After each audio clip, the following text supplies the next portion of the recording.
Testing 1, 2, 3. Guys, let me know if you can hear me loud and clear. All right. So it's Friday night panel.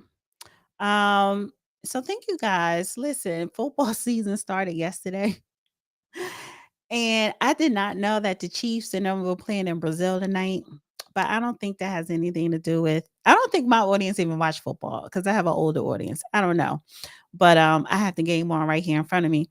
But either way, we're gonna have a good conversation, honey. We're staying on this National Guard because apparently not only is Trump going to send the national, he already sent the National Guard to DC.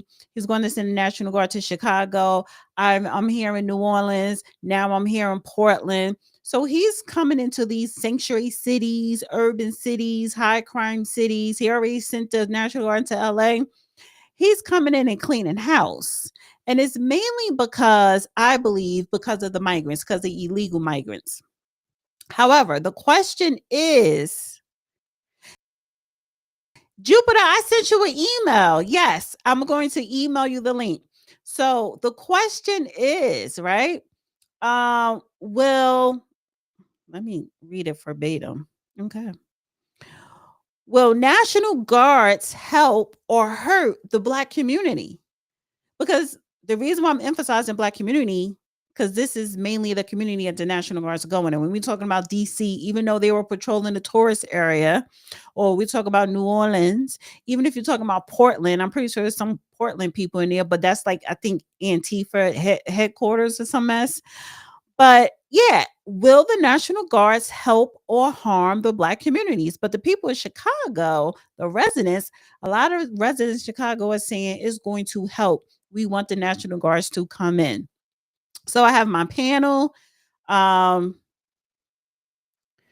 I'm about to send you the email now, Jupiter. Let me bring on. Hi, How's it Gray. going? Why you sound like you're tired? That's just my voice. Well, I know because maybe you've been doing a lot of lives. You're from the new party. So, yeah, I've been doing a lot of content. Shout out to the new For party. sure. Yeah, we've been doing a lot of something happened. Yeah, at the Okay. band. Yeah, we've been doing a lot of content. We stream Monday through Thursday at 8 p.m. Eastern, and I'm on every show. So yeah, I've been on there a lot. Okay. Yeah. All right. So I'm glad to have you back. Gray is a Democrat. You are pro Biden, pro Kamala. Just you're pro Right. liberal, but you are conservative, I'll right? say I'm a moderate Democrat. I'm in the middle. Okay, Yeah. fair enough. Fair enough. A lot of people disagree with Gray, but he doesn't care. He stand his ground, honey. All For sure. right, so let me bring in the next guest, Mr. Roland. He's new to the YouTube panel, but he is not new to when we're talking about X because he always comes in my X spaces. How are you, Mr. Roland? I'm doing great. Salute to you guys. Thank you for the invite. How's it doing, brother Greg? And Yeah, yeah, I'm saying your name right. Yeah, Gray or Gray? Gray. Gray. Okay, Mr. Gray. Sorry about that. And what up, Dana? Long time no see. Looking lovely. And salute. thank you. So briefly introduce yourself to my audience because you're new. Yeah. My name is Roland. I graduated with a master's in investigation from University of New Haven. So most of my perspective is based and rooted in criminality and criminal justice and stuff of that nature. I do have a book called Delineationology, talking about how immigrants engage in fraudulent behavior underneath the guise of melanin material misrepresentation. So yeah, those are just some of my talking points in regards to some of the criminality that immigrants have plagued our communities with, that we do need support with. With that being said, Mm. go Cowboys! Even though we got our butts spanked yesterday.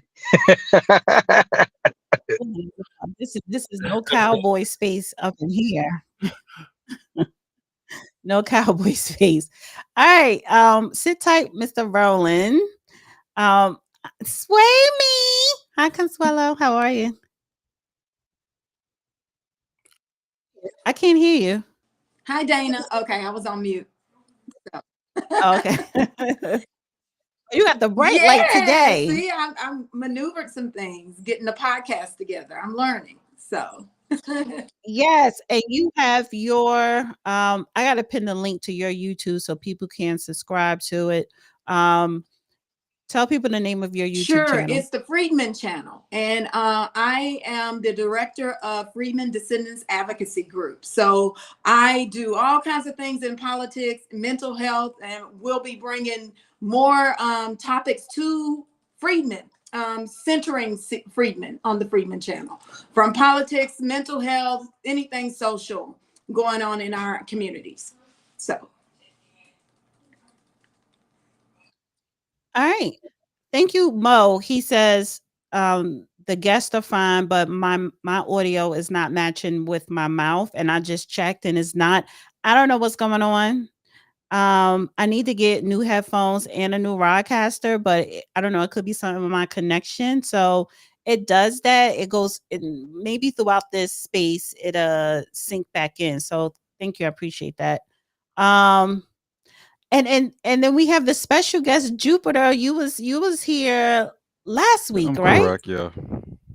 Yeah, How are I'm good. you? I'm just chilling. That's all I'm doing. I'll give you a rundown about me. I'm a Virginian, soon to be retired out of the U.S. Army, a reserve. Actually, have active duty 4 years, but all cumulative over 22 years. And I'm a cyber geek. I love hacking, love boxing, and I'm just pretty much a chill dude, just sitting back chilling.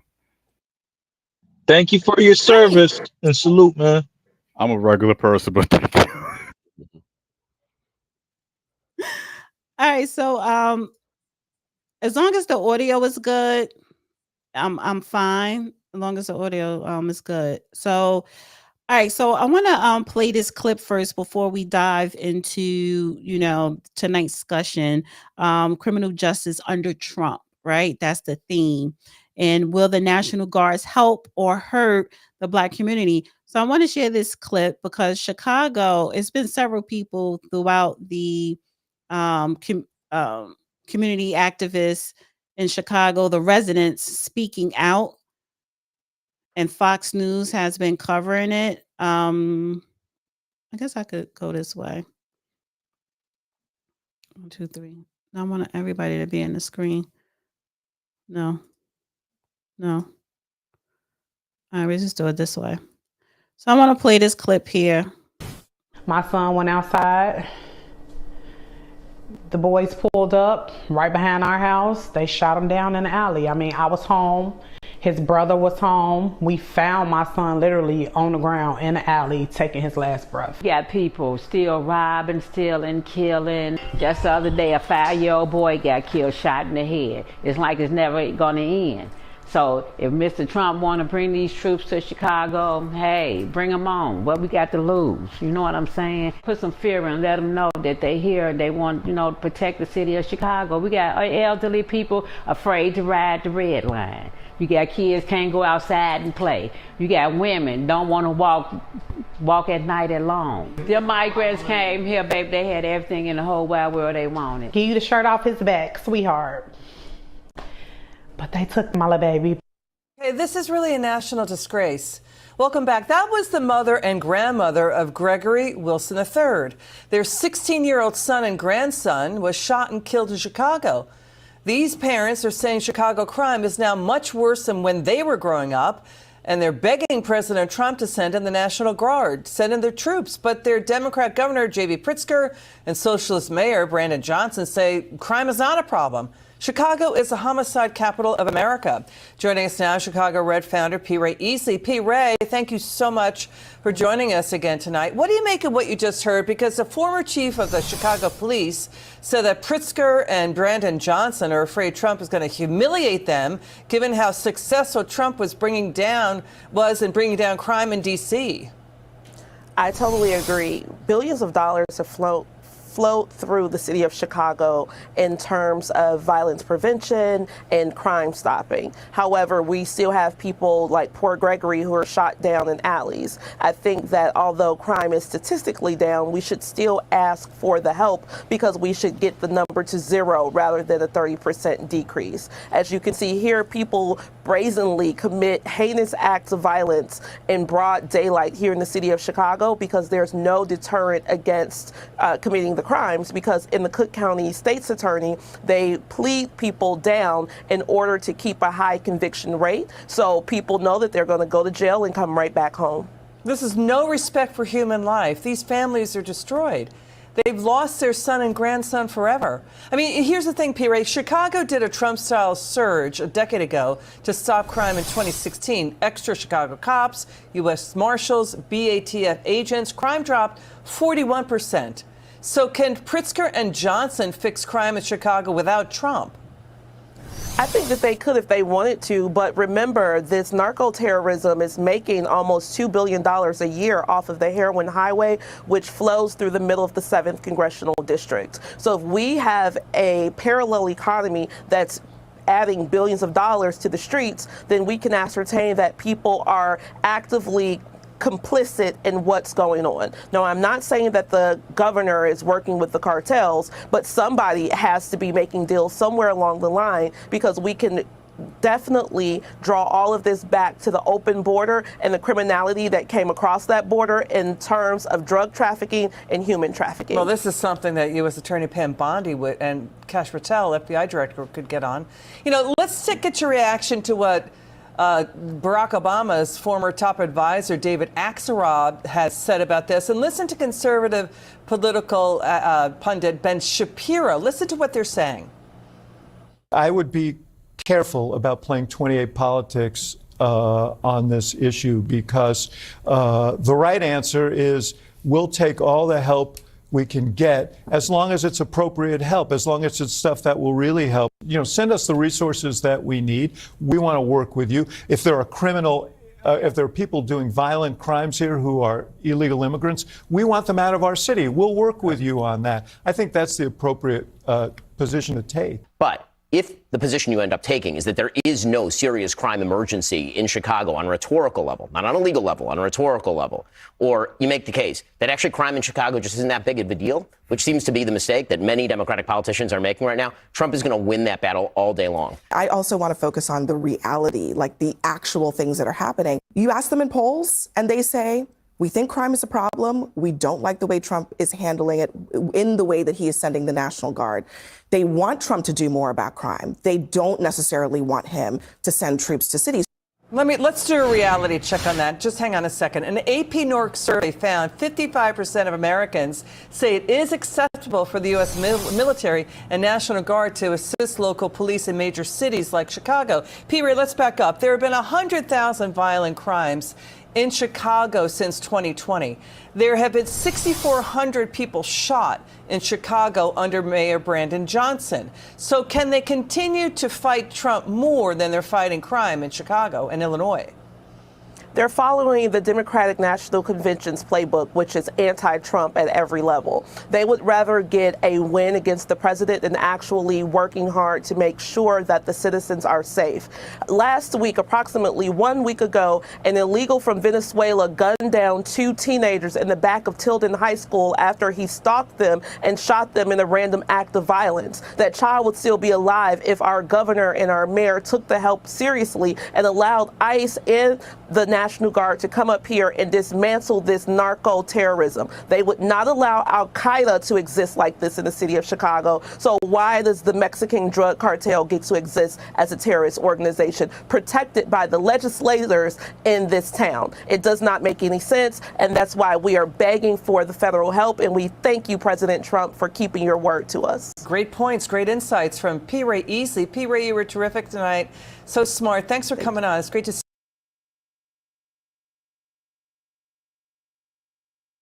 Okay.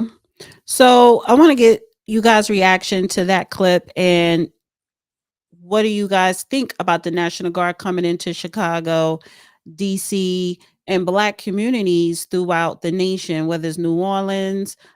He did mention he wanted the National Guards there. So Gray, you go first. I don't agree with it. I don't think it's sustainable to send the military to like do law enforcement's job in a city. I think we have plenty of law enforcement agencies, the FBI, local law enforcement that can do the job that they are expecting the military to do. Not only that, shout out to P. Ray, but we're just talking in generic terms of what's going on in Chicago. There's a big drill scene music in Chicago, and there's a big issue with gangs when we talk about the Black community. Specifically, when we talk about King Von, he was a very famous rapper. He was known for saying, "I'm not from 63rd." I think this young man died around this area because, you know, they're a part of the Gangster Disciples, and then they talk in their music about crimes that they actually committed, deletions they actually committed, and that's really the root cause of what's going on in Chicago. So if we have law enforcement actually getting with these young guys and, you know, talking and doing real preventative maintenance, we don't need the military to get involved. All right. So do anybody want to rebuttal, Gray? I do, because, you know, I know people from Chicago that have been actively engaged with what is happening in their local government and what is happening in their communities. We know P. Ray, but I also know the ladies from Chicago Flip Red that have been explaining how not only have they had an influx of immigrants, illegal immigrants, which is crime, right? And the government, city and local government is protecting these illegal aliens, and the crime rate is increasing. So I don't think it's about the gangs anymore. I don't think it's about the drill music anymore. I think there is an infiltration in the American government on the state, local, and federal level that is supporting criminal activities, from human trafficking to trafficking drugs and guns and all of that good stuff. And these people are innocent, and they are having to go through all of these challenges because their local government is allowing this to take place. They're not protecting the citizens, point blank, period. If they're asking for help, and I know that these women and men have been going to City Hall, they literally threw them out of a City Hall meeting the other day and was censoring them and didn't want them to speak. These are citizens, but they got some students to come from another university that doesn't live in the neighborhood, right? White liberal students from DePaul to come speak. Like it's time for Trump to get there and do what he has to do, but not only just help with the crime. He needs to go further and begin to get evidence and start prosecuting these state and local officials, politicians. I think that's where it's headed. And I know that's what the ladies of Chicago Flip Red have been doing or working toward since the beginning of the year, when they also supported Trump for president and him getting into office. They've been asking for this for a while. Can I chime in? Jupiter. Go ahead, Roland, and I'm gonna probably get long-winded with this, but go ahead, Roland. Yeah, I definitely want to chime in on this. We got to look at it from a historical lens too. The military has liberated and worked with Negroes and Black American people. We can look at the Union soldiers after the Civil War during the Reconstruction era. So this is not the only time that the military has came into our communities to give us support. And the military did support us from domestic terrorists such as the Ku Klux Klan during that time frame as well, during the Reconstruction era. So when I look at these other immigrant groups that are coming in, yes, they are human trafficking, bringing drugs, bringing weapons and stuff of that nature. One of the agencies that should have been combined with ICE should be ATF and ICE in these joint type of situations, and we don't hear them as active to combat when it comes to bombs, explosives, and also illegal use of firearms. The other thing I do want to discuss is the fact that it's a sanctuary city. So these guys are in the interest of protecting immigrants over the people that are actually here in the United States who are tax-paying citizens who do not come over here illegally. So those are just some of the things I just want to throw out there from a historical lens all the way up to a modern day. Okay. So I'm probably the only vet or former serviceman on this panel. So I'm probably get long-winded, so I'm probably all over the place. So if anyone does not know the role of the National Guard or the Reserve, they're citizen soldiers, and I want you guys to take that concept. They're ordinary citizens that come from other professions such as law enforcement, doctor, dentist, veterinary, what any civilian profession there is. Their role is they serve two masters, the state governor, which is like the president of each state, and then the president. Their job is to be a force multiplier and work with local and state officials. They do not have arresting powers due to the Posse Comitatus Act. Now they can detain and assist with local law enforcement or state law enforcement and have that be. So, and another aspect is the National Guard serves for natural disasters, any civil unrest, which they're trained to do, and they have rules and ROEs, which is rules of engagement and what they're allowed to do. So, and then there's other catastrophes like natural disaster, biochemical. You would want the National Guard in there or some type of federal uniforms in there. The guy, Mr. Rowland, said the ATF, which I don't like, but the ATF and U.S. Marshals should be in there. But that is the role of the National Guard or Reserve, to be in there. That's their job to serve. They are citizen soldiers, so they create that force multiplier in there. So now let's go to the Black community. And Mr. Gray or Mr. Martz, I'm going to touch on that point. So you said the police should be in there doing it proactive. So let's think Chicago. If they were doing their job, and if it wasn't a sanctuary city, the National Guard would not be forced to going up in there if they were doing that proactive approach. Now, I'm not saying they haven't been doing it and have not been doing it. It's just they need more manpower than they need to. And if they were doing a police job, it's going to be that double-edged sword. So say if they're over policing every cop could, like I said, it could be good or bad.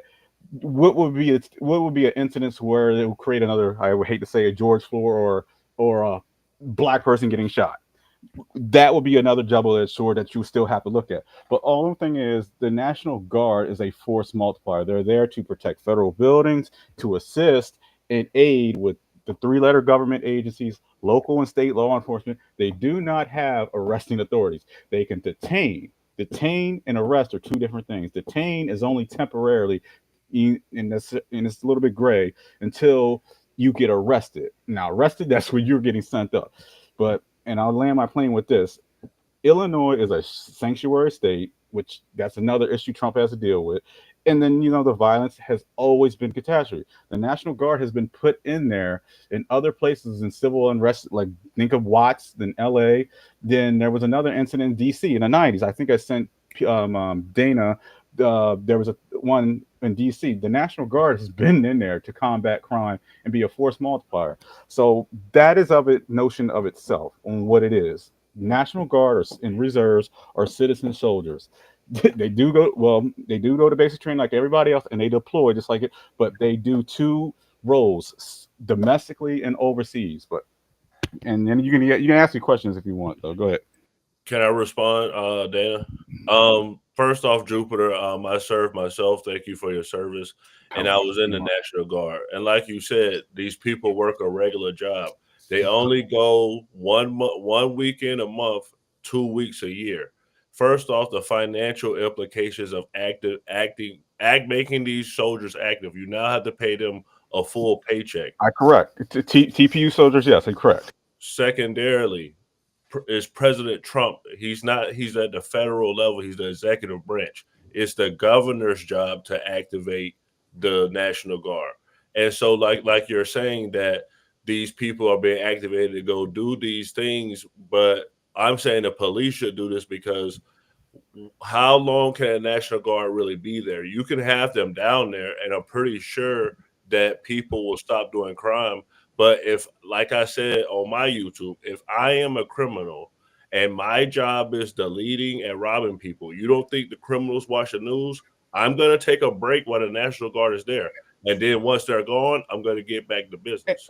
And you're correct. It's just like Afghanistan. But let me ask you this question.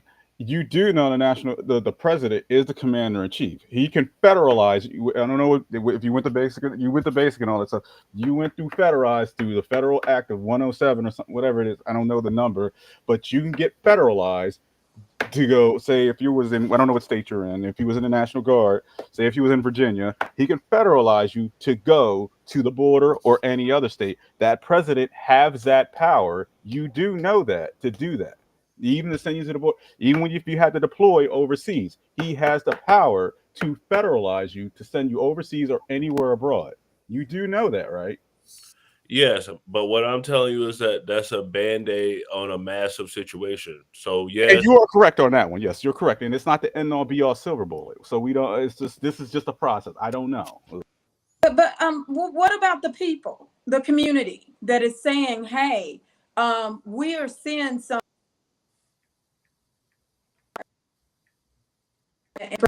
Oh, so he went out. Oh,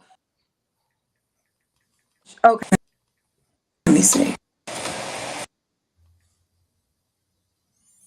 Can I respond to that? Because why she's getting her stuff together. So one of the things is the reason why he's sending the military there is because some of the crimes in which some of these criminals are engaging in may be out of the scope of regular traditional police criminality, right? So like when you talk about high-powered weapons, when you're talking about human trafficking, human smuggling through multiple countries and stuff like that, these are things that are very dangerous, that may be out of the scope of a normal police department. They might not have the resources or even the skills to even combat these type of situations. When you start looking at some of these gangs and some of these mafias and criminal syndicates, they have access to like basically military or paramilitary personnel coming out of Mexico, coming out of even some of these AAPI countries. So Mexican people are not the only people that were crossing the borders that were military age. They had a huge influx of Asian immigrants as well. And these individuals could be possibly trained, and they might be even more skilled than your regular law enforcement agency. So these are some of the things that I could see as a potential problem. But I also want to acknowledge you, sir, as well. Thank you for your service as well, because you're a Black veteran. I know that ain't easy, brother. It ain't easy. And I've seen you guys get busy. So salute to you on that, man. Appreciate it. Now, Jap, you live in Chicago, born and raised in Chicago, and you and a whole bunch of other residents there want to see the National Guards. So do you and we did the show the other day, you think that it would definitely help the community in Chicago? Yeah, because I think about my grandmother. God bless her. You know, she's passed on, transition, but a lot of our grandmothers can't walk down these blocks, you know, because there's no structure with the gangs and none of that no more like how it used to be. When we was younger, we was taught to open the doors for old ladies. We was talking to, you know, women and children. We make sure we aid and assist and make sure they get to where they got to go. So like when we look at the blocks now, the blocks is reckless. So I'm not against it. You know, I'm a grown man. I pay taxes. I'm a homeowner. I own this property. So, you know what I'm saying? Like, you know, I really understand the dynamic of actually bringing someone out here to bring law and order into a city that I actually live in. So a lot of people on the outside looking in, and they ain't like, yeah, it's not that bad. No, it's crazy. It's crazy out here. It's really crazy out here, like for real. Like my gun went off 2 times this year. You know what I'm saying? Like it's really crazy out here. You know what I'm saying? And you know, let me read the super chat real quick. Thank you, David. He says Chicago has 11,000 police. Spending more money on National Guard will do what? Well, here's the thing. If you look at that situation that happened in Minneapolis, if the National Guard would have been patrolling and doing what they was doing, it only been one casualty, that motherfucker. You see what I'm saying? So I'm sorry. I wanted to respond to that super chat. You got to keep in mind that 11,000 officers are spread throughout, and it's depending on the departments. Some departments are rural, where they have less officers, and then some of them are in metropolitan cities, where there are more officers that are there, and they're stationed there. So we got to keep it realistic that in the higher populated areas, there's going to be more law enforcement agents or officers that are patrolling those areas.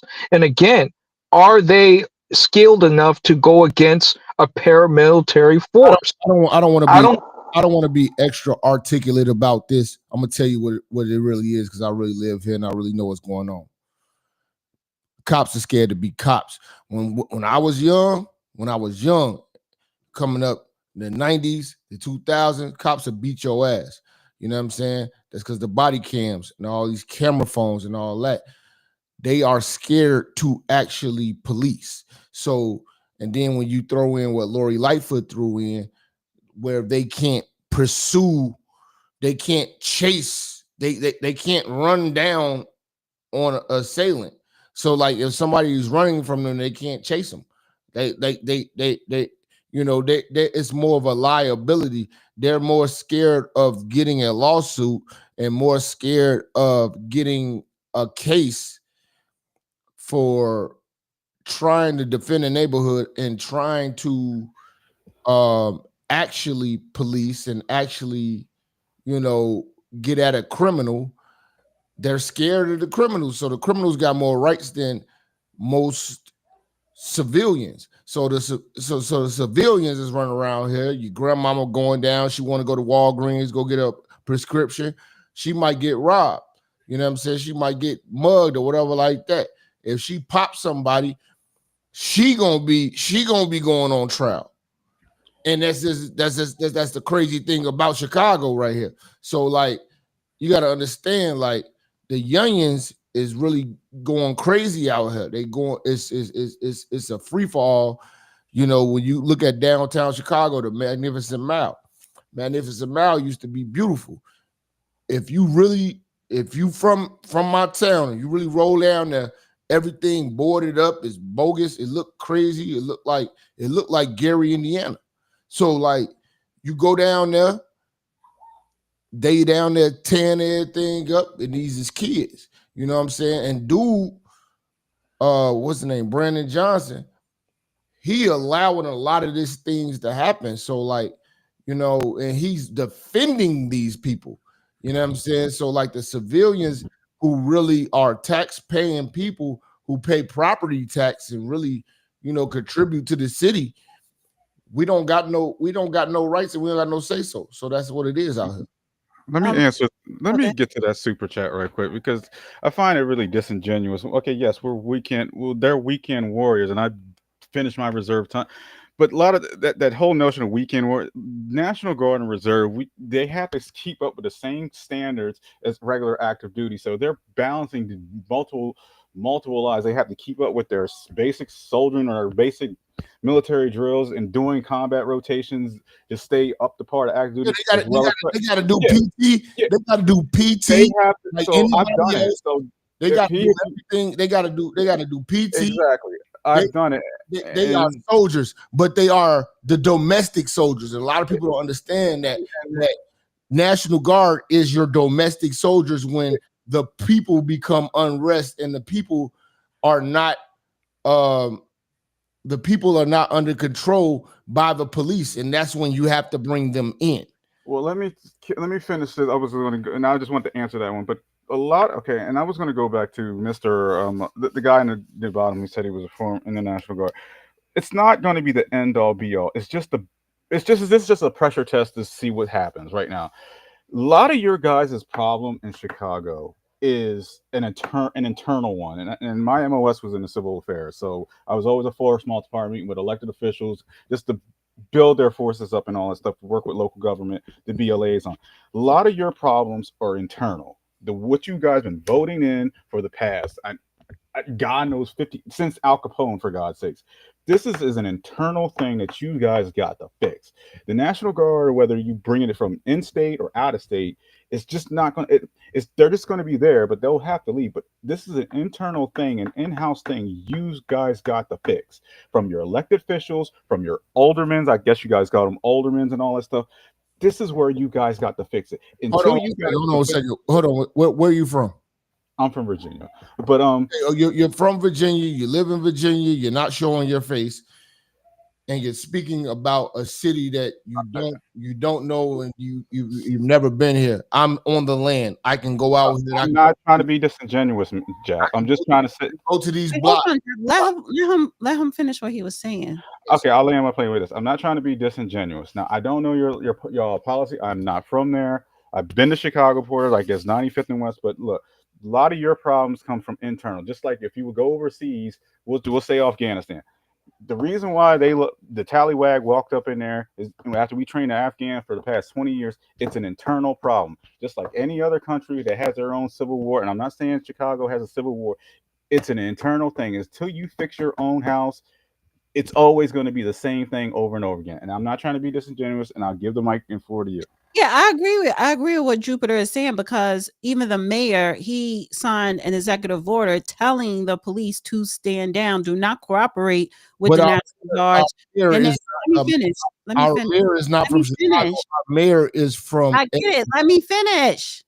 So, and also Trump, not only will he send in the National Guards, he may send in special agents, because those are the ones that will actually do investigating, arresting, laying hands on people if necessary. But the National Guard's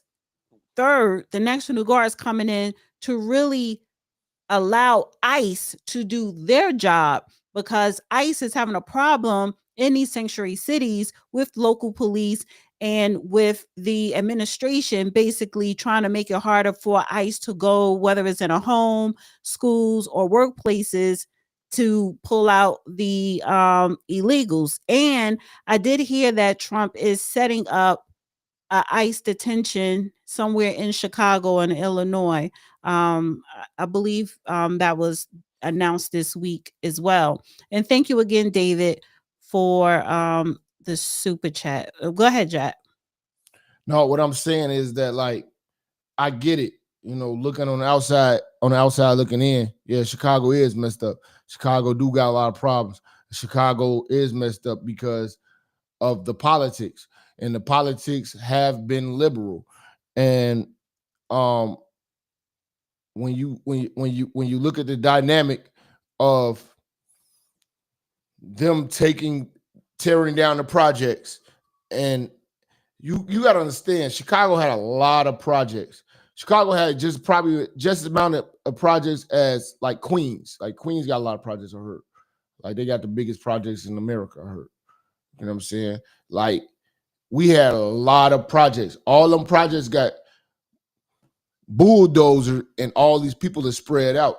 But you got to understand, Chicago is a gang bang city. So like everybody out here is blessed into a gang. We don't get jumped into no gangs and nothing like that. You get blessed in. That's a family. It's a blessing. So you're gonna get blessed in or whatever you is. So it's everywhere and it's spread it all over the city. Now it's really not gangs. There's no structure because there's no chiefs. We used to have chiefs. We used to have chiefs. We used to have governors. We used to have yeah, but wait, even when because I don't want to go down a whole gang history here, but when I did have gangs, whether you had chiefs or not, Chicago was a shithole because poverty was high and you still had crime. It's just that it may not have been. It was probably organized crime, but you still had crime. It was under control. So now it's not under control because there's no chiefs. All the chiefs is gone. Ain't nobody got no chiefs. If you ask anybody, one of these, who your chief is, they can't name who their chief is. But if the National Guard, special agents, even ICE, when they come in your city, then dismantle all this gang stuff. Because I don't care if you have chief or not, it's still a criminal organization. I'm for the National Guard coming out here. They ain't got no handcuffs. They kicking ass.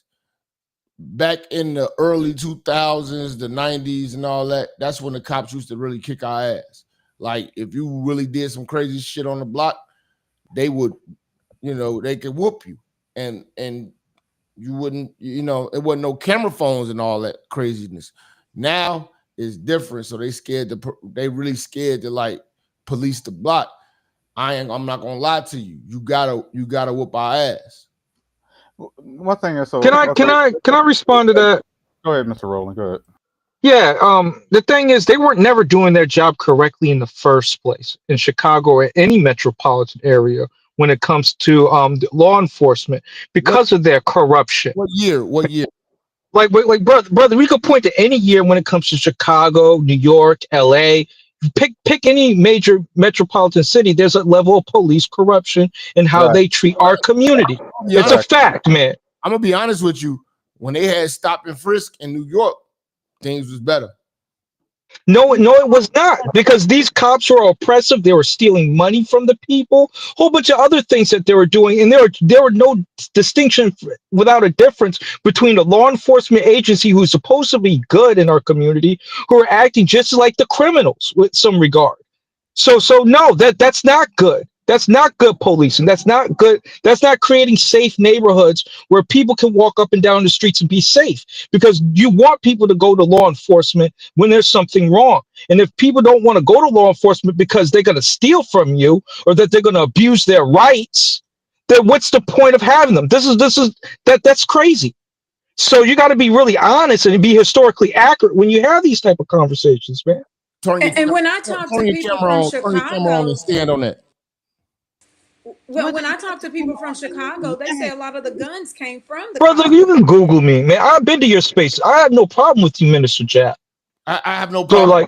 I have no problem with you. I just feel like if a brother gonna be passionate about what he's saying, just turn your camera on and stand on it. What does having a camera on or not has? Yeah, this is weird, man.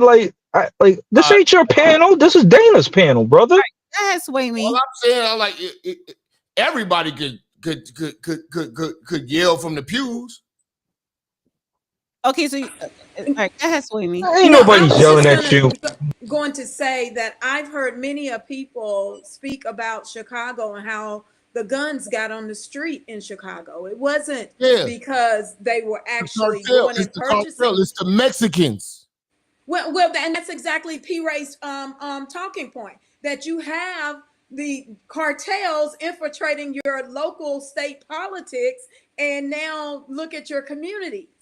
And then Chicago is a sanctuary city. I've always been vocal on my channel about how the Mexican community is the Taliban to black people. Okay, so then good. Now we have where many in the community are saying, Trump, come get him. And because illegal immigration is crime, right? So to me, it's a win-win situation, because you're gonna have to do something about your local and state government at the end of the day, because they're in bed with them. It's obvious. And you got human trafficking increasing in the United States, especially our people coming up missing, and they're in your neighborhoods. So I'm gonna give y'all some real. It's a place in Chicago called Little Village, 18th Street. Mexican people out there getting fake driver's licenses, fake social security cards, all that, all down that whole strip. And they moving and they doing their thing. And they've been doing it for years.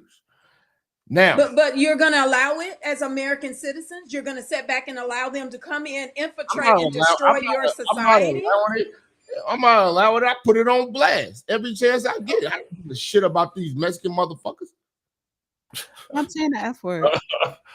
What I want to say is, like, Jap, I feel like you're kind of like just saying, okay, this is this huge issue. We just have to have the police lay the hammer down. This is organized crime. These aren't criminals. Are some of the smartest people out there. So you're saying the Mexicans is like the Taliban and black people. The Mexicans are the people who give the products to the black people to distribute. Yeah, a nigga like, real talk, man. I sold dope before, but if a nigga really selling dope for real, you ain't selling dope unless you met a Mexican.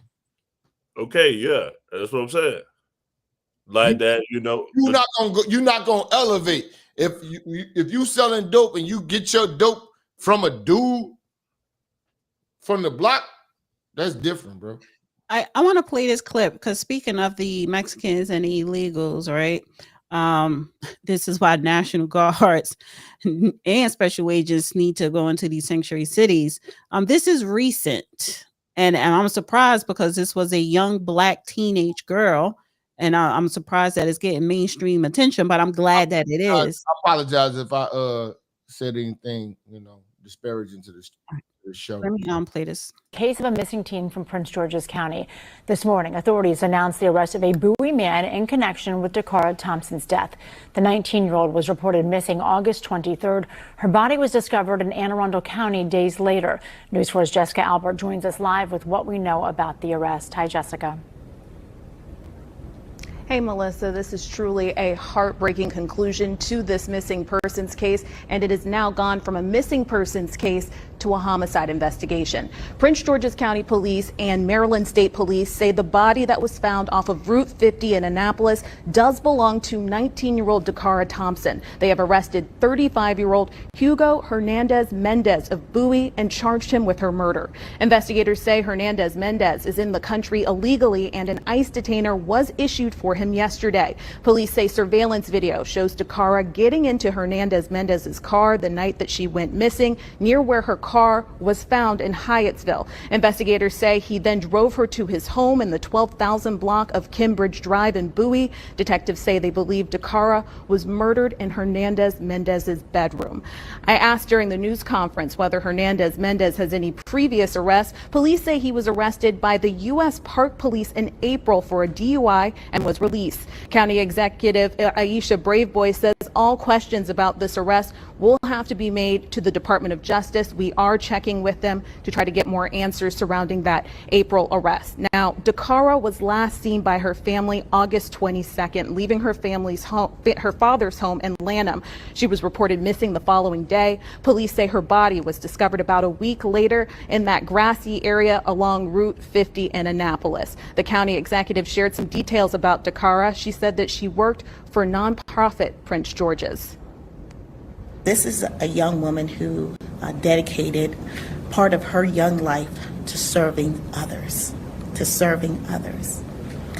And I want that to ring home to all of you that this is a good young woman who wanted to do good for her community. And now her community will stand behind her family as we seek justice for her. And Hernandez Mendez is expected to have a bail hearing either today or on Monday. This case is still in its very early stages, and investigators are still actively investigating the case. We are going to put more of our team on this story, and we are going to bring you more updates later tonight on News 4. And Jupiter, you sent me a clip of the National Guard in the 90s in DC, and this is nothing new. And I just want go ahead. You play that video, and then I'll say my spiel. The National Guard will be out on the streets of D.C. this morning. They're joining residents and police in an attempt to cut down on crime. Ron Talley is live at police headquarters with the latest. Good morning, Ron. Good morning, Daria. If anyone thought that this latest crackdown on crime by Chief Larry Soulsby was short-lived, they can think again. It continues en masse. 15 more arrests yesterday in one raid alone. 2 weeks ago, Chief Soulsby promised to move his desk officers onto the streets, and now he's struck a deal to get neighborhood street patrols help from the National Guard. If nothing else, the sight of military-type vehicles set up for night patrols in D.C.'s residential neighborhoods gives the appearance the district is serious about its latest assault on crime. Members of the D.C. Air and National Guard are now helping police and neighbors patrol some of the district's more drug and crime-infested streets. The goal here is to interrupt drug sales that have plagued this neighborhood. Drug sales that have in the past led to violence and murder. We're assisting the Metropolitan Police Department in neighborhood watch, crime prevention in the D.C. metropolitan area. The other plan of attack to take back the streets includes full-scale raids on the drug dealers, like this one on an open-air drug market in Columbia Heights that netted some 15 arrests. With 80 to 90 officers taking part on this raid alone, it's the latest, most visible sign of Chief Larry Soulsby's all-out assault on crime in the district. Aimed not only at drugs, but also the gangs who deal them, and the rowdy night spots where they meet. We are in this area to stay. We're in this area to help the community take back the community so they can walk these streets and enjoy the same freedoms everyone else does. Well, that one drug raid netted some 85 grams of crack cocaine, street value $10,000. Daria? What have residents? So I just wanted to say, Joe, that was back then in DC. Now they left. Now look how DC turned out from all its longevity. Now the National Guard has to go back in there again. As I reiterate, everything is internal problems right there, from your local officials to the people who vote these people in. It happens at an in-house thing. That's the only way you could fix your gang problems and all that stuff. And I want to add another caveat. Jab, I'm not trying to be mean or nothing like that, but I'm just going to be real. Yeah, the illegals, Mexicans, whatever the heck it is, you guys are going to get regentrified out eventually. And I'm gonna be real with you. And it's going to happen. Space and time and math and time is going to happen. Give it about the next 15 to 20 years. I don't know any black areas in Chicago, but I do know they have certain sections like Little Chinatown, Mexican Town, and probably other, ethnicities. But you guys are going to get pushed out and gentrified out. It's only a matter of time and space and mathematics. And that's all I'm going to say. Until you guys fix this, well, if you do have the numbers or do not, until this problem gets addressed, that's how this is going to be. And right now, I hate to say it, white folks or upper class folks are looking down the road, especially the Mexicans or Puerto Rican or the Latin community. They're about to take your area over, and that's just going to be the bottom line. And then where we gonna go? You got to ask yourself that. That's not me. All we're gonna do is go to the suburbs, go to Dalton, go to Harvey, go to Riverdale, all that, and we're already over there. So at the end of the day, it's not happening. It's not going to be a group of y'all. I tell you that right now. It's not happening. But the thing is, though, you know what I'm saying? Like, we voted for color and not policy. And that's what the problem with black folks is. Like I tell all black folks, we have to vote with a method of VIP, values, interests, and principles. You know what I'm saying? If we're not voting on that, you know, we get Brandon Johnson, we get Lori Lightfoot, and that's what we got. We get Tiffany, what's it? Hanyard. But listen, Chicago has been Chicago bad since Al Capone. Now you do the math. Do the math. I understand that. This is the city where all of the gang banging and the corruption organized crime started. Yeah, it's always been a corrupt city, but it's at a point now to where, you know, it is segregated, but you have multiple sections where it's predominantly black. And like granted, I live in the area. I'm in the Chatham area. Chatham area is an area where there's a lot of black folks. Is it black now? It's black. It's black now. Yeah. So my point I'm trying to make here is black. When we're talking about Harold Washington House is on one of these blocks. All right. So when we're talking about black community and National Guards, you know, the black community are the ones that keep voting the same aldermans, you know, throwing your support behind the Mayor Brandon with no type of agenda. So it's one thing to huff and puff that you don't like something, but if you are voting somebody in, or if somebody got in who you did not like, it doesn't matter. There's no real agenda that you are presenting to your local officials to get stuff done. So now you have a president that's saying, listen, his number one objective is to round up as much illegals and deport them. National Guard is going to help. I want them gone.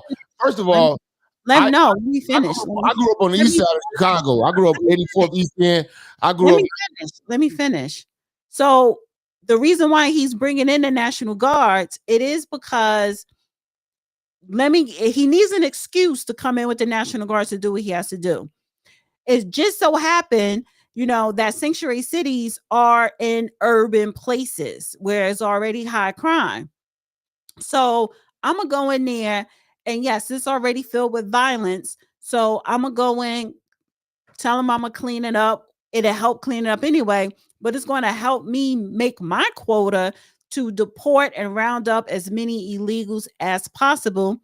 And that will decrease crime, because that migration under the Biden administration increased the crime of the influx of a whole bunch of illegals.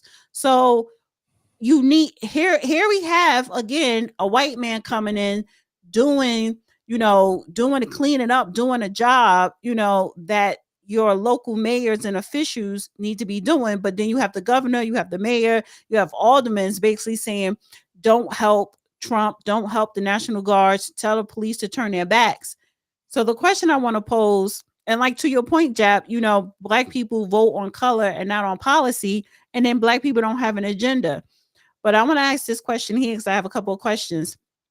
Based on historical precedent, what specific outcomes have we seen when National Guard units were deployed in black communities during civil unrest or, you know, any other situation?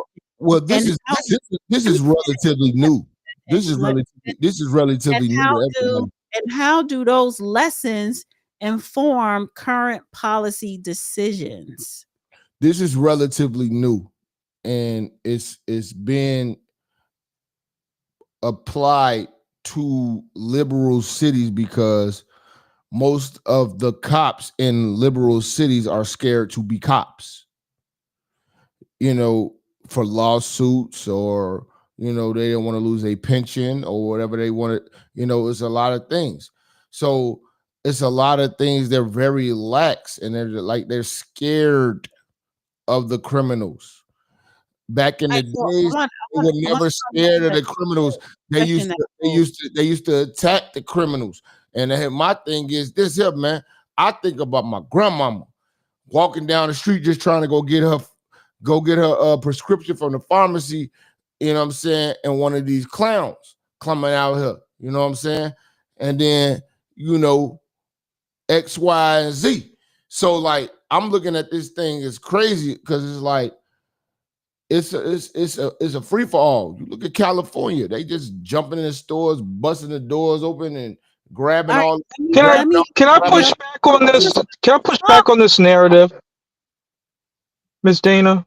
Well, I asked the question based on historical precedent. What specific outcomes have we seen when the National Guard units were deployed in Black communities during civil unrest, and how do these lessons?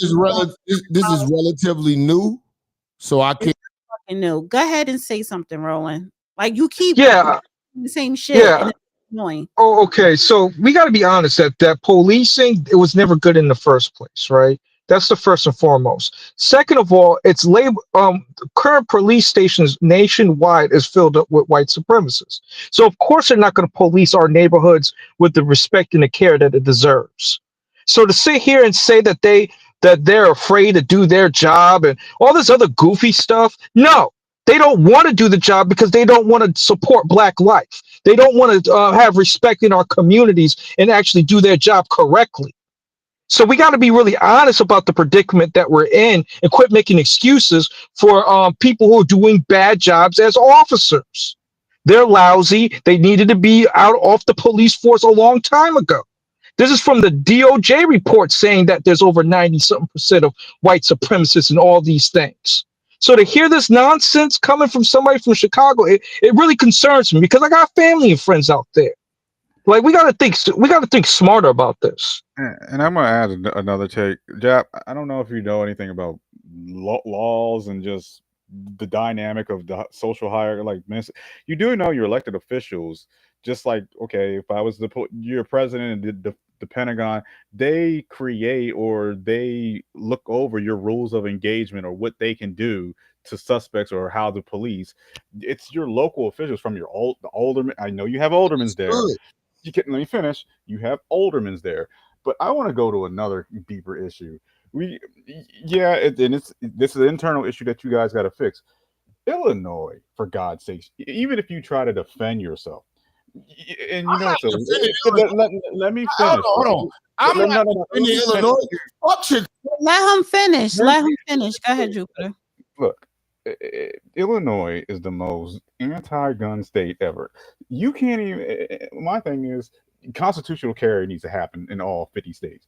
The thing is, if you start arming, just like no matter what American it is, if you start arming anybody in the hood and like any of your relatives to start sending some rounds the other way to some of these gangbangers, I guarantee you, an armed society, they think a little bit twice on whether to break in or run up on you, and it's a statistical fact. I'm like, but that's the problem with your laws right there, because they just want to make Black folks defenseless, and that's just my take on it. But until you guys fix it right there, now like I said, I'm not from Chicago. I don't know. Like I said, we're just looking at this from autonomy from the outside in. I do know people who live there, and Chicago is bad, and it needs something. But and I'm just laying my plane with this. You guys got the fix in-house on your own, and I'll leave it at that. And Mr. Gray, you can go ahead. So, Dana, to answer your question, in 1957, President Eisenhower used the National Guard to take the Little Rock Nine to desegregate Central High School. In 1962, President Kennedy sent federal troops to protect the first Black student, James Meredith. And then in 1965, President Johnson sent the National Guard to protect civil rights marchers. It wasn't until the Rodney King riots that the National Guard was being used as a deterrent towards Black people committing crime. And then, basically now it's this big thing that we got to use the military to get these people in line, when before it was protecting us and trying to segregate and make a better community with whites. And just to speak on the immigration, today we got the jobs report, and there are more job seekers than jobs, and that's due to Trump deporting all of these people. So economically, that's not working overall for the entire country. So that alone, the deportation? No, because if you look at the economy, if you look at the jobs report that came out today, it was abysmal. So the tariffs and deporting people has hurt the economy overall. I don't think that's really true. I think you're going to have to see a shift because a lot of the illegals were working the jobs other than Americans. So now you're going to see, of course, the transition. But overall, America used to operate on tariffs, and we were a superpower then.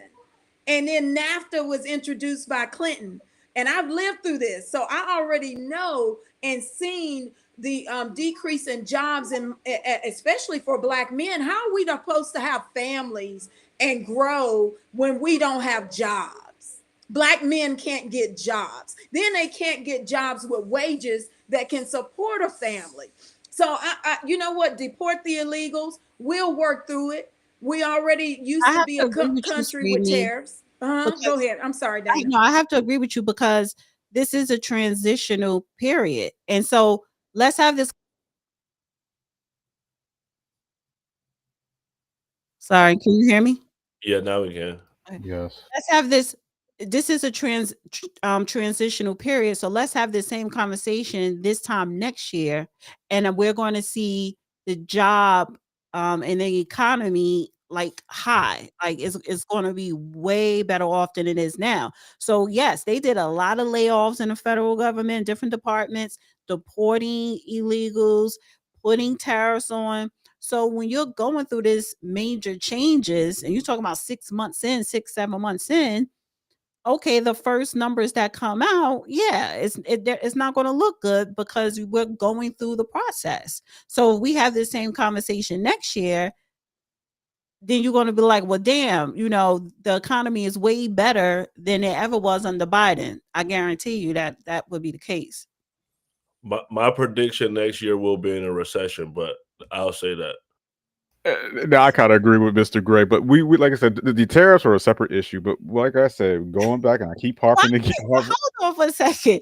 That's a separate other day. That come on, I don't want to get into that part. Were we in a recession when Trump was president in his first term? Listen, tariffs close.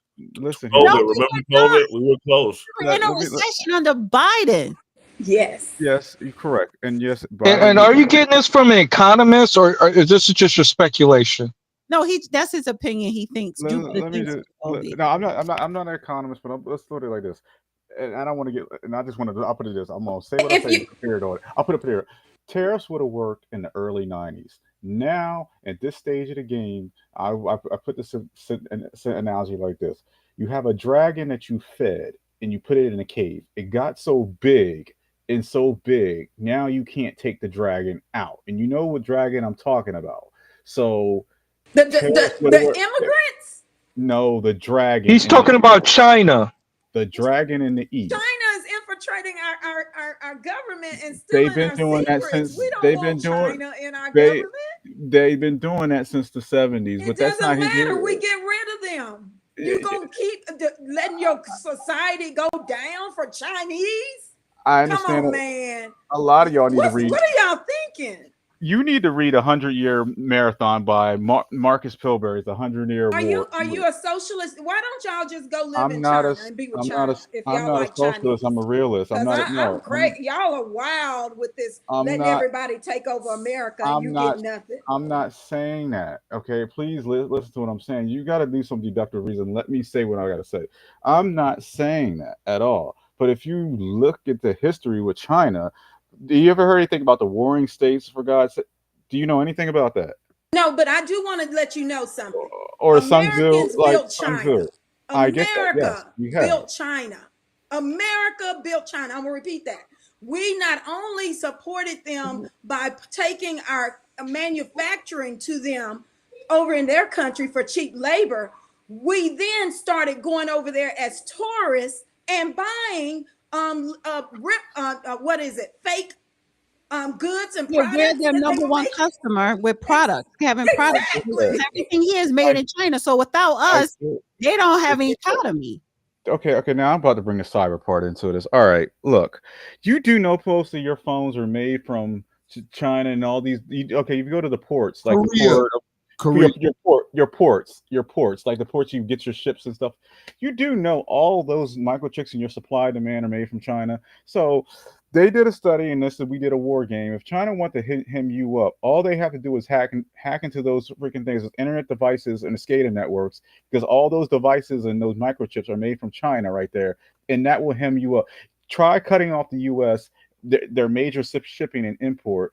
That will put a roadblock right then and there. Then you got your phones. Then you got your laptops and stuff. You guys are not thinking 6th, 4th, 5th. You guys need to read 5th and 6th warfare, generational warfare. But I don't want to get into far of that. But let's go back to the Chicago. But we got to understand where they got their wealth from through money laundering, and also they got it from what do you call it, counterfeiting money. So they're not even legit like that. And why do you think Bitcoin is popping the way it is? These are them guys that push this nonsense. So I think that there are ways that we can cripple them economically speaking. So like I'm always going to be for Team USA. I know that at the end of the day, this is where my land is and this is where I'm at, good, bad, or indifferent. I don't want us to go to the Red Scare. That's what I will say. I get that, but let me say you like this. I don't see. Hopefully, I don't want to see no wars happen because I've done my war. If Taiwan, let it happen. Let it happen. And I'll put it like this: that is a war. The last time we fought China was in the Korean War, and they did not have the standing army. I mean, yeah, it was a stalemate, but that's something we don't want to go in. You guys need, and I want to ask you one question, Jupiter, and then we'll swing. Then I want to swing back to African and Black communities. Did you get nervous when you saw Putin, President Xi Jinping, and Modi? Yeah. Did you get nervous when you saw all those three guys in China? I'll put it to you like this: somebody should have been there from just at least a representative, because that is a powerhouse that I'm like, it'll make me nervous. I'm like, because behind the scenes or behind closed doors, it's like the art of war. All warfare is based on deception, and I will always recommend Black people read Sun Tzu, because the Chinese follow those letters and those words to a T. So you need to follow that right there. Your adversary in the East, he is rising. That dragon is rising, and that's something I don't want to deal with, and that's something we are going to have to. Maybe that's why today Trump signed an executive order changing the name from department to and you're hitting on something right there that aligns for us as the Americans, Dana. I get that. That I'm talking about Black Americans, specifically the freedmen coming under the War Department. You all know what happened with the War Department, the Civil War. We're going back in time right now, where we will be. I ain't trying to go that far back in time, but I mean, it never really was finished, right? So now they are Reconstruction 3.0. It's happening real time. And we got to keep in mind that China's sinking because of their population, and that's the reason why they're over here in other countries all over the place. In Africa, heavy right now. So because they can't even procreating over there. So China is, I would say this, China is ahead of the game when it comes to technology, and that's why Trump is saying he moved NASA back to Alabama, I think it was. And so he's saying next year that yes, we will be back on the moon because we're going to beat China, before they get there. So our president and this administration knows China is ahead of us when it comes to technology and expanding their power throughout this world. But I want to swing it back to this, right? So instead of military intervention, what community-led alternatives and long-term investments will be more effective at addressing the root of causes of unrest while ensuring public safety in Black communities? So I would say, Mr. Gregg, and I think you said you're proactive in the neighborhood. I don't know if you're in Chicago or not. Are you? Are you not? I'm a Floridian. Okay, for Florida. I would say, get the old guard from Chicago and just get do proactive approach, especially with the gang violence and stuff. And it's just start from the bottom line, just the ground on up. with the elected officials, that's another issue right there that I don't feel like touching, but that's where we can start right there. And then we won't have this problem of, you said, the National Guard coming in, because you want to have autonomy of your own area. You don't want no externals factors coming in, and then at the same token, build jobs in communities and go from there. And that's all I can say. I would say, go ahead, Roland. I didn't mean to interrupt you. Go ahead. No, you can go ahead, brother. I'll go after you. What I would say is focus on at-risk youth, because these are young men doing this, especially we're talking about young Black men. We need gang intervention programs. We need people, when these kids go get locked up, we need them to like have resources where they don't have to go, commit crimes to survive. And studies have shown when communities are economically well, less crime happens. So a lot of these young guys, they don't have any guidance, they don't have any mentors, and they're hanging out and they're looking up to the guys that they feel like is getting all the girls, got all the money, got all the cars. So they go do what they do. So we have to focus as Black people on our at-risk youth, and the government needs to focus on economic programs to help impoverished communities. Well, I'll just say, Dana, you already know what my idea is. Of course, we need to make sure we're electing officials or politicians that represent us and speak for us, not tell us what it is that we're going to get or do. They must, speak on behalf of the people. And then when you look at Chicago and other cities with crime prevention, they've been getting the money. So, of course, with all the corruption, it's not going to happen because they're just taking the money and the problem still exists. So until the community actually steps up, hold these people accountable, when they get out of line and you know that they're receiving monies and you don't see anything changing in your community after they've given all this money, there's a problem. And it's the officials. It's not the people, right? You got to hold them accountable. And I don't hear that enough with Black Americans and holding their people accountable for the things that they're doing and not doing in their communities. So that's where I'm at. Okay, my perspective is this. I do think we should be moving autonomously. And what I mean is first, figuring out the gun laws, dismantle that, making sure that we're armed properly, make sure that we know 2A rights. That's the first and foremost, so that we can actually have firepower. Actually having lawyers that's going to advocate and stand for us, especially when it comes to all aspects, including our Second Amendment rights. We got all these friendly lawyers that want to defend certain rights, but not all our rights. That includes our self-defense. That includes 2A. I will also say that we need to start looking at having our own militias to protecting ourselves. That means we got to be leaning on our veterans and stuff of that nature to actually educate our youth and stuff of that nature. And then we need to start going to these politicians, that the ones that are not doing right, get them removed, and then put the ones that we need that's going to get the job done to advance us further.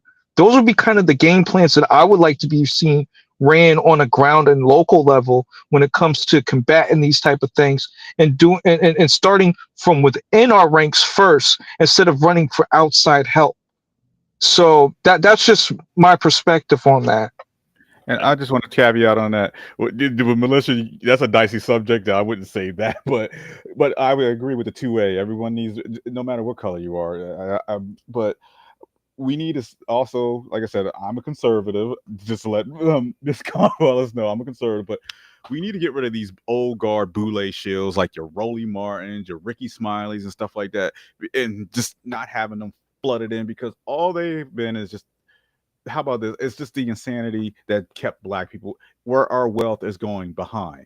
And we need to start investing in crypto, start, having our own autonomy, like creating jobs or small little businesses. And that's it. Just start building assets and wealth and go from there. And start, like I said, marrying before you carry. That's one thing. Wait, but militias is not a dicey conversation. It's a part of our Constitution and our God-given right. And I think if these white yahoos and God knows where they're at, in West Virginia and everywhere else are allowed to have militias. We need to start thinking about ways of protecting ourselves instead of relying on police and the military. You're We need correct. to be the first line of defense before we go into anybody else. You're correct. That's just true power. That's true black power to me. Not Yeah, relying on another man, and specifically a white man who don't like us. Well, you're correct. I want to add this Go too, ahead. because the thing that we constantly keep missing is that all these cities, crime is dropping, and all these places, New York, Chicago, Oakland, Washington, D.C., Los Angeles, and Atlanta, all have black mayors, and crime is dropping in all of these cities. No, it's not. Now go to Baltimore. Go to Baltimore. Walk that street if you want to. Let me see if somebody rolls. Wait a minute. What do you mean? What types of crime? Because there's new crimes. There's over 1,930,000 black men, women, and children that have been abducted. See, they don't even want to look for us. They don't even want to investigate for us. This is the reason why I went into school for investigation, because nobody's not looking for our missing babies, our loved ones that are being organ harvested, being SA trafficked, and the list goes on and on. So these are different crimes in which they don't have us pegged for. So they don't want to view us as the victim. That's the bottom line. Because since the Dred Scott decision, they don't have to respect the rights that a Negro has. That's what the honest truth is. And that includes us being victims in this system and the criminality that is being pushed on us based off of who we are ethnic wise and racial wise in this system.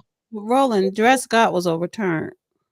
No, ma'am. If you look at Dr. Claude Anderson's book, he talks about that they never rectified the damages from that. And you about to make me grab the book and actually read the exact quote, because he said still to this day the effects are still being affected by that. And you see that how the police handle us, you see how the judge ruled on us, and everything else in between when it comes to the legal system. No, that is true that they never remedy what the damage that was done, but this is 2025. And I'm sorry, at some point you got to stop using the past as an excuse and start utilizing the laws to get what needs to be done for our group, and especially for the community where you live at, because other groups who were marginalized, not like we were, but still marginalized, they use the law. But the laws are based off of the laws are based off of past occurrences, off of previous cases. So these are previous cases that set what they consider a legal precedent, Ms. Dana. So these are the things that I'm talking about. So they didn't even want to rectify the past, let alone give us reparations. Use the law of past cases to push your policy that you need to be passed that's going to help benefit your group and your community. And there you go, Dana. I love that, because you hitting the nail on the head. The 14th Amendment, right? We can show that the 14th Amendment, as Black Americans, aka the freedmen, we're not protected. We are not full whole citizens, because everybody else is coming in here. They have not experienced what we've experienced, and we're getting pushed to the bottom. And they're saying, "Oh, I'm a minority too," but they never ever went through Jim Crow. They aren't even Black was created for who? The freedmen, right? But now affirmative action. Oh, I get discriminated too. Well, when did that happen? So to me, the past does affect our present, and it's going to determine how we go into our future. So you right on that. We can use that 14th Amendment to our advantage as and it's a lot of other laws we could use to our, and that's what I'm saying. Use the law to your advantage. And if you're not using the law, you're not going to see any results. So I want to say, you got to keep in mind. But you got to keep in mind the laws are based upon who is going to enforce them. If you have a white supremacist officers that are making up the majority of these police forces, they're not going to enforce our will. That's the reason why I said we need to get our Second Amendment right. The police has nothing to do with the courts. So That's you're They're talking the about. first stop to the courts. They're the first stop to the courts. No, Actually, they're the not. district No, they're not. prosecutor and the district attorneys, those are the cop. Look, the cops are just pawns, just Ponzi janitors to clean up after a mess. When they write up the report, it's the district attorney or prosecutor who charges the case. It's actually the judge that's the real law enforcement person. The judge is saying, And all of them is them folks. It ain't us. Not all. So let me get to the super chats. Thank you, Gina, so much for the lovely super chat. I really appreciate you. Thank you. It was a sticker, so thank you. And Bernie's book tour, Black people asked for body cameras to prove cops were targeting blacks, and all of the body cams did was prove we are unruly. No, body cams does do some good stuff. So thank you, Dolo. Thank you, Dolo, again.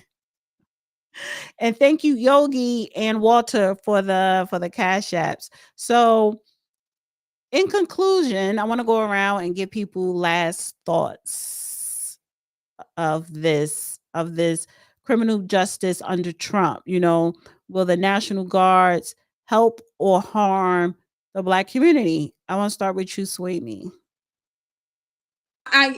Considering I'm not in Chicago, but knowing people in Chicago, I'm going to support them on their endeavor. They've been asking Trump to come. It goes deeper than just the crime. It's about the corruption as well. And I'm going to support them because they live in those neighborhoods. They know what is happening in their neighborhoods. And yeah, that's where I'm at. I'm with them and I support them and Trump going into Chicago. Gray? I would want to say that I don't necessarily agree with it, even though the DC mayor did come out and say that crime dropped to 80%.